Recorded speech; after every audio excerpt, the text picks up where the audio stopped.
DKP news Marathi मध्ये आपलं स्वागत आहे. इंदापूर प्रतिनिधी अमोल पवळ. आज संविधान दिवस 26 नोव्हेंबर 2025. आज संविधान दिवस असतानाही बुडणी ग्रामपंचायतमध्ये तो दिवस साजरा नाही केला आणि आज 11 वाजलेले आहेत.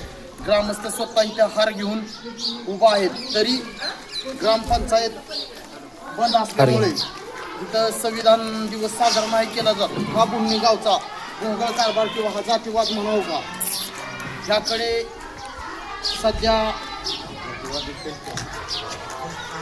ग्रामपंचायतचे सरपंच किंवा ग्रामसेवक सदस्य सर्व ह्यांनी संविधान दिवस आज साजरा करण्यासाठी त्यांनी सर्व ग्रामस्थांना सांगायला पाहिजे होतं किंवा ग्रामपंचायतला साजरा करायला पाहिजे होता. पण हा संविधान दिवस इथं साजरा केला नाही. हा ग्रामपंचायतचा जातीवाद हा सर्वात मोठा दिसत आहे. तर यापुढे ग्रामपंचायतवर ग्रामस्थांच्या मागणीनुसार आता पुढे काय कारवाई करतात हे बघूया आपण.